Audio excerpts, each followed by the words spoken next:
Law of attraction एक जादुई power है या इस दुनिया का अब तक का सबसे बड़ा स्कैम। इस पे हजारों किताबें छप चुकी है। The secret, power of positive thinking, think and grow rich. बड़े बड़े सेलिब्रिटीज इसे प्रमोट करते हैं। इवन इसे सिखाना लोगों का फुल टाइम करियर बन चुका है। अब या तो ये सब सच बोल रहे हैं या फिर ये एक मॉडर्न डे सुपरस्टिशन और अंधविश्वास है जिसकी एक कल्ट फॉलोइंग बन चुकी है। जिस पूरे आइडिया का यूज करके $1 मिलियन की इंडस्ट्री खड़ी हो गई है, जहां से लोगों को बेवकूफ बनाकर करोड़ों रुपए बनाए जा रहे हैं और लोगों को सपने बेचकर एक फुल फ्लैज बिजनेस और धंधा बना लिया है। लेकिन लॉ ऑफ अट्रैक्शन है क्या, और मोर इंपोर्टेंटली ये क्या नहीं है? क्या ये एक लॉजिकल और साइंटिफिक तरीका है अपने गोल्स और सपनों को अचीव करने का, या फिर बस ये एक हवा में बातें हैं? और अगर ये सच में काम करता है तो आप इसे प्रैक्टिकली कैसे इस्तेमाल कर सकते हो? वीडियो को एंड तक देखते रहिए और आपको इन सारे सवालों के जवाब मिल जाएंगे और ये आपकी लाइफ और सोच को हमेशा के लिए चेंज कर देगी लॉ ऑफ अट्रैक्शन को लेकर।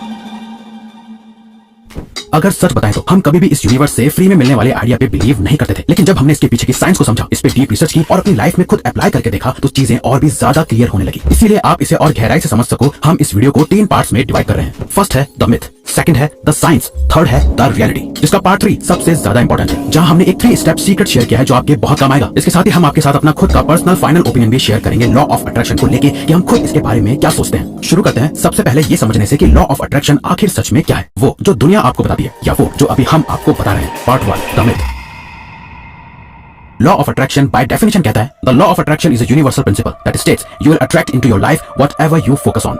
यानी ये एक यूनिवर्सल प्रिंसिपल है जो कहता है कि आप अपनी लाइफ में वही चीजें अट्रैक्ट करोगे जिन पर आप फोकस करते हो। जिसका मतलब अगर आप अपने किसी सपने यानी ड्रीम या गोल को अपने दिमाग में विजुअलाइज करते रहोगे तो एक ना एक दिन वो सपना सच हो जाएगा। आप पैसों के बारे में सोचोगे तो आप अमीर हो जाओगे, आप अच्छी हेल्थ के बारे में सोचोगे तो आप फिट हो जाओगे। आप हर दिन अफर्मेशंस का मंत्र पढ़ते जाओ और जो भी आप बोलोगे वो सच होता जाएगा। अब ऑनेस्टली हमारे जैसे किसी भी प्रैक्टिकल और रैशनल थिंकिंग वाले पर्सन के लिए इस पे यकीन कर पाना बहुत मुश्किल है। आपने शाहरुख खान का वो डायलॉग तो सुना होगा, अगर किसी चीज को पूरे दिल से चाहो तो सारी कायनात तुम्हें उससे मिलाने की साजिश में लग जाती है। ये वही है लॉ ऑफ अट्रैक्शन, अपनी सोच से अपनी पूरी दुनिया क्रिएट कर पाना। इसका नाम आज लॉ ऑफ अट्रैक्शन रख दिया गया है, लेकिन इसके जो रूट्स यानी जड़ें जो है वो बहुत पुरानी है। बुद्धिज्म में हमें सिखाया जाता है कि कैसे हमारा माइंड एक पावरफुल टूल है जो हमारी पूरी रियलिटी को क्रिएट करता है। अगर हमने अपने माइंड को काबू कर लिया तो समझो हमने अपनी लाइफ को काबू कर लिया। हिंदुइज्म में हमें सिखाया जाता है कि कैसे हमारे थॉट्स और इंटेंशंस हमारी डेस्टिनी फॉर्म करते हैं। उपनिषद में कहा जाता है तत्त्वम असि, यानी अपने आप को इस यूनिवर्स के साथ एक कर दो, फिर इस यूनिवर्स से जो चाहे वो मांगो, आपको सब मिलेगा। ताओज़िन की नींव रखने वाले लाओ त्सु कहते हैं, अपनी सोच पर नजर रखो, ये तुम्हारे शब्दों में बदल जाती है। अपने शब्दों पर नजर रखो, ये तुम्हारे एक्शंस में बदल जाते हैं। अपने एक्शंस पर नजर रखो, ये तुम्हारी आदतों में बदल जाते हैं। अपनी आदतों पर नजर रखो, ये तुम्हारा कैरेक्टर बन जाती है। अपने कैरेक्टर पर नजर रखो, ये तुम्हारी किस्मत बन जाती है। लॉ ऑफ अट्रैक्शन की फाउंडेशन रखी गई थी एंशिएंट इजिप्ट और ग्रीस में, जहां हर्मेटिसिज्म की फिलॉसफी बहुत पॉपुलर हो रही थी। एक किताब थी द टिबेलियन, जिसमें गॉड हर्मेस ट्रिसमेजिस्टस ने 7 यूनिवर्सल प्रिंसिपल्स शेयर करे थे, जिसमें से एक प्रिंसिपल था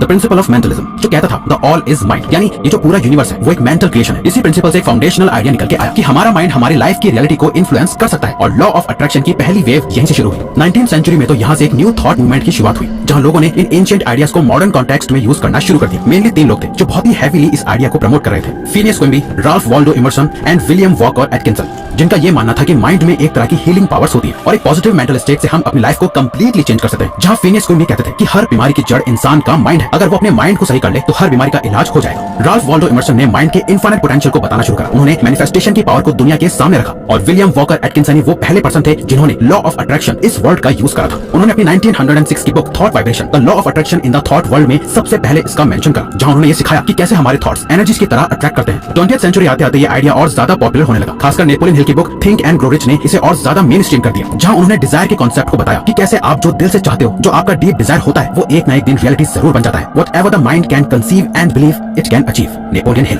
ऐसे नॉर्मन विंसेंट पियर की the power of positive thinking, Joseph Murphy की the power of your subconscious mind I, जहां सेम बात करेंगे कैसे एक पॉजिटिव मेंटल एटीट्यूड आपको दुनिया जहां की सारी सक्सेस और हैप्पीनेस लाके दे सकता है। और कहानी यहाँ भी नहीं रुकी। 21st सेंचुरी में रोंडा बर्न ने ईयर 2006 में एक बुक रिलीज करी, जिसका नाम था द सीक्रेट, और इस किताब से मानो लॉ ऑफ अट्रैक्शन दुनिया भर में फेमस हो गया। एक क्रांति आ गई। ये बुक इतनी सक्सेसफुल हुई कि दुनिया के कोने कोने तक ये लॉ ऑफ अट्रैक्शन की वेव पहुंच गई। दुनिया भर में इसकी बातें होने लगी। बॉब प्रॉक्टर इसे हर किसी को सिखाने लगे। ओपरा विनफ्रे ने अपना शो लॉन्च करा, जहां उन्होंने हर एक सेलिब्रिटी से इस आइडिया को प्रमोट करवाया। अब इससे हुआ ये कि जब कोई चीज इतनी ज्यादा पॉपुलराइज कर दी जाती है तो उसका मीनिंग खत्म हो जाता है और उसके पॉजिटिव से ज्यादा नेगेटिव इफेक्ट्स देखने को मिलने लगते हैं। जैसे मिड 2000 के time the Oprah Winfrey show के स्टूडियो को एक लेटर आया किम तिनखम की तरफ से, जो लिखती है कि वो इस शो से और द सीक्रेट बुक से इतनी ज्यादा इन्फ्लुएंस हो गई कि उसने अपने ब्रेस्ट कैंसर की मेडिकल ट्रीटमेंट ही लेना बंद कर दिया। उसने ये क्लेम करा कि वो 2008 तक कैंसर फ्री हो जाएंगी। उसे अपने ऊपर पूरा भरोसा है, वो इसे ही अट्रैक्ट कर रही है, मैनिफेस्ट कर रही है और यूनिवर्स उसकी सुनेगा। लेकिन हुआ क्या? ईयर 2010 में किम की कैंसर से डेथ हो गई। मगर ये सब नहीं होता अगर किम इस पे ब्लाइंडली ट्रस्ट करने के बजाय इसके पीछे की साइंस को समझती तो। जरूरी नहीं है कि किसी बड़े और फेमस आदमी ने कुछ बोल दिया तो वो सही ही हो और आप बिना ज्यादा सोचे समझे उसे फॉलो करने लग जाओ। ये लॉ ऑफ अट्रैक्शन वो है जिसे आपको सिखाया जा रहा है और बेचा जा रहा है, लेकिन लॉ ऑफ अट्रैक्शन को अच्छे से यूज करने के लिए आपको ये समझना होगा कि ये काम कैसे करता है। Part 2 the science.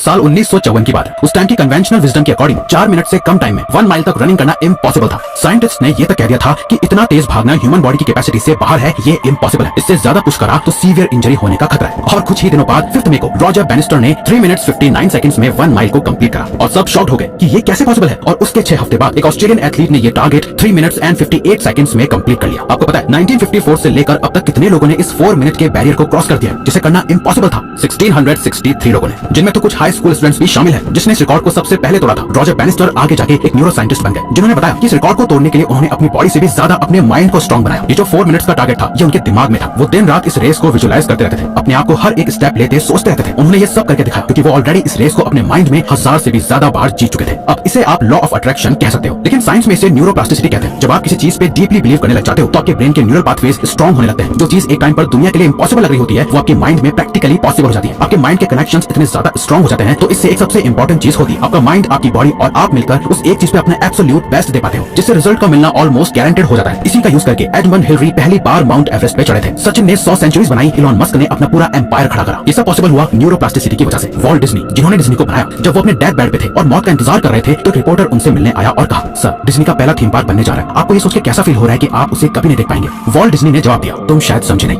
अगर मैंने उसे पहले कभी न देखा होता तो तुम उसे कभी नहीं देख पाते।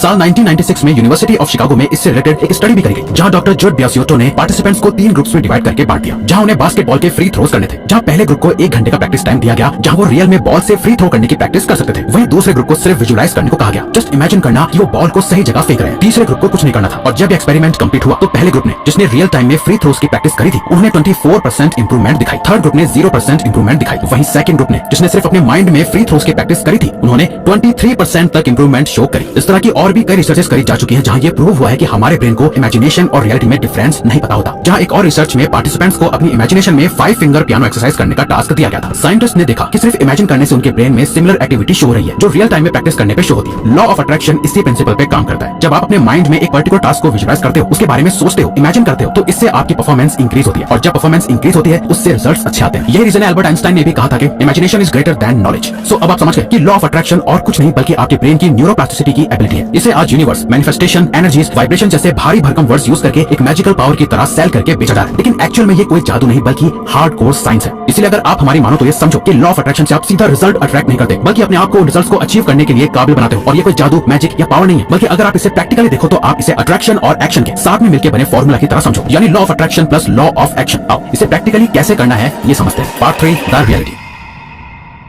अगर आप लॉ ऑफ अट्रैक्शन और लॉ ऑफ एक्शन को साथ में यूज करके साइंटिफिकली न्यूरोप्लास्टिसिटी से अपने गोल्स या ड्रीम्स को अचीव करना चाहते हो तो आपको इन 3 स्टेप्स को फॉलो करना होगा। Step 1, instil belief. सबसे पहले तो आप लॉ ऑफ अट्रैक्शन का यूज करके कैंसर को ट्रीट नहीं कर सकते, नहीं आप मार्स पे जा सकते हो, नहीं आपके अंदर सुपरमैन वाली स्ट्रेंथ आ सकती है। उम्मीद है ये कॉमन बातें तो आपको भी पता होंगी, लेकिन आप जो भी चेंज करने का या जो भी अचीव करने का सोच रहे हो, आपको उस पर पूरा बिलीफ रखना है कि आप वो चीज अचीव कर सकते हो। मतलब ऐसा कि उस चीज को अचीव करना, पाना प्रैक्टिकली पॉसिबल है, फिर चाहे वो सपना कितना भी बड़ा क्यों ना हो, लेकिन इतना जो प्रैक्टिकली भी आपके लिए पॉसिबल हो अचीव करना। जैसे फॉर एग्जाम्पल, अगर आपको महंगी स्पोर्ट्स कार चाहिए, जैसे लैम्बोर्गिनी, पोर्श, मैक्लेरन, अब अगर आप ये सोचो कि यार ये तो मेरे औकात के ही बाहर है, ये मुझे कैसे मिल सकती है, मैं तो इतना कमाता ही नहीं, ऐसा सोचोगे तो आप कभी इसे अचीव नहीं कर पाओगे। अब आपको सोचना ऐसे है कि ओके ये कार है जो बहुत महंगी है बट स्टिल लोग इसे खरीद पाते हैं, और मेरे जैसे ना जाने कितने लोग हैं जिनकी स्टार्टिंग बहुत लो एंड से होती है बट फ्यूचर में उनका बैंक बैलेंस इतना ग्रो कर जाता है कि वो इसे खरीद पाते हैं। सो टेक्निकली मैं भी इसे खरीद सकता हूँ, ये पॉसिबल है और मैं इसे करके दिखाऊंगा। एक रियल, प्रैक्टिकल और बिलीवेबल गोल सेट करने के बाद आपको लेना है next step, step 2, feed your brain. Bruce Lee ने खुद को एक लेटर लिखा और हमेशा अपने पास रखा। इसमें लिखा था, my greatest and only goal, I Bruce Lee will be the first highest paid oriental superstar in the United States. In return I will give the most incredible performances and give my best acting। Ranveer Singh actor बनना चाहते थे। जब वो 21 साल के थे तो उन्होंने बेडरूम में एक पोस्टर लगाया। वो यशराज फिल्म्स की DDLJ का पोस्टर था, इसमें शाहरुख खान की जगह उनका चेहरा था। वो हर दिन उस फोटो को देखते थे, खुद को अपना गोल, अपना ड्रीम याद करते थे कि वो क्या बनना चाहते हैं। और 3 साल बाद उन्हें YRF स्टूडियो से अपनी पहली मूवी मिली as a lead actor. Jim Carrey ने खुद को $10 मिलियन का चेक लिख के अपनी पॉकेट में रख दिया था, जिसे वो हर दिन देखते थे। जब आप इस तरीके से अपने गोल को इमेजिन करते हो, उसके बारे में सोचते हो, विजुअलाइज करते हो, अफर्मेशंस करते हो, खुद को उस गोल से ऑब्सेस कर लेते हो, तो न्यूरोलॉजिकली और साइंटिफिकली आपके ब्रेन के पास कोई ऑप्शन नहीं बचता। आपको हर जगह अपना गोल दिखाई देता है। आपका माइंड इसे अचीव करने के नए आइडियाज देता है जो पहले कभी आपके माइंड में नहीं आए। आपका ब्रेन इतना ज्यादा क्रिस्टल क्लियर हो जाता है कि इसे पता होता है कि इसे क्या चाहिए और उसे पाने के रास्ते वो खुद ढूंढ लेता है। फॉर एग्जांपल, अगर आप फिट होना चाहते हो और एक अच्छी हेल्दी बॉडी चाहते हो तो खुद को इससे रिलेटेड इन्फॉर्मेशन और विजुअल से फीड करते जाओ। यूट्यूब पे वीडियोस देखो, हेल्थ रिलेटेड बुक्स पढ़ो, पॉडकास्ट सुनो, रेडिट पे पोस्ट पढ़ो, अपने ब्रेन को फीड करो ताकि ये उसी डायरेक्शन में सोचे। Step 3, take supportive actions. और लास्ट, आपने जो कुछ भी सोचा है, जो कुछ भी विजुअलाइज करा, आपको उसके सपोर्ट में एक्शन लेने ही पड़ेंगे वरना कुछ भी नहीं होने वाला। जैसा हमने पहले भी बताया, लॉ ऑफ अट्रैक्शन आपको रिजल्ट्स लाके नहीं देगा, ये आपको रिजल्ट रिजल्ट्स लाने के काबिल बनाएगा, बट एक्चुअल में रिजल्ट्स आएंगे कैसे? आपके